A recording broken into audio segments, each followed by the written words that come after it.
Hey guys, so today's video is a bit different, where I'll be sharing my tips on how to use colour pencils. The first thing to think about is what pencils to use. I only own two brands of pencils, Staedtler and more recently Prismacolors. I always use Staedtler branded pencils to colour my drawings, which is a really good brand as they are artist grade coloured pencils and are therefore professional quality. However, recently I've started to use Prismacolor pencils, which I prefer as they are a bit more waxy and more pigmented, meaning they are richer in colour. However, I don't think it matters too much about what pencils you have, it all lies with how you use them. Before drawing, you need to make sure that you have a sharp pencil. A sharp point means that the pigment can go right into the tooth of the paper. You now need to find reference for what you're drawing. Ideally, you should draw from life if you're going for realism, however you can find other reference from your own photographs or the internet or books. You should really try and study this reference, for example looking at the textures, shapes and colours within the object. Although this petal is predominantly pink, there are tones of yellows, oranges, reds, browns and purples. I always start drawing by creating the outline of the object very lightly in a colour used in the object. I then fill the drawing in very lightly with a highlight colour, so I'm not working on a white canvas. I then took a rose shade of pink and added some flat colour in some darker areas of the object. Here I'm just building up the foundations of the drawing. Try and always draw with the shape of the object. For example, as this petal is curved, I use slightly curved strokes leading from one tip of the petal to the opposite end of the stem.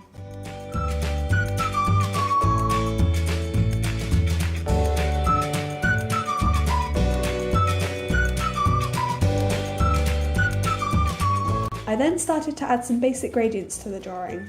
I added some midtones of yellows and oranges and added some more rose tones. Try and hold your pencils at an angle as this makes it easier for you to colour more loosely and in the directions of your object. Also, don't press too hard with your pencils as this will ruin the paper and drawing.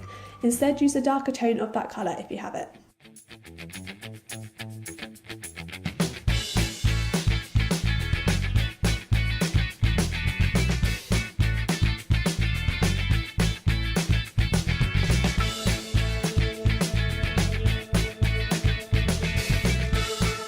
I continuously switch between using different pencils to blend them together.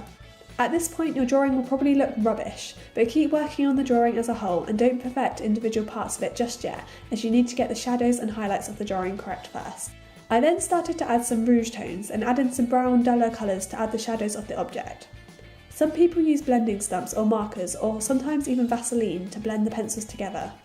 However, I just use my pencils and my rubber to streak away any areas that are perhaps too pigmented and use my rubber especially to add some highlights. In general, you want to stay away from using harsh shades of black. Brown is more commonly used to complement and contrast the object. This way you can use an auburn tone to add shadows.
I then use the 2B sketching pencil to add more surface texture to the drawing.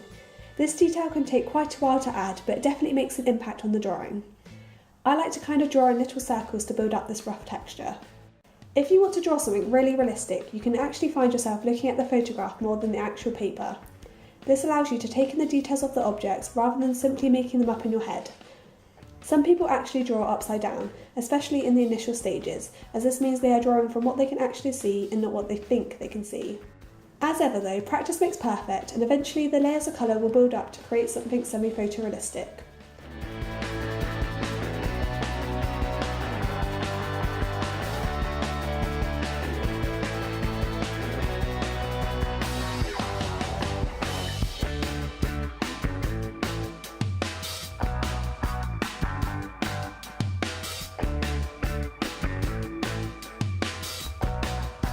I hope you found this little tutorial useful in some way. I hope to create some bigger drawings as time lapses in future videos, but let me know in the comments what you want to see.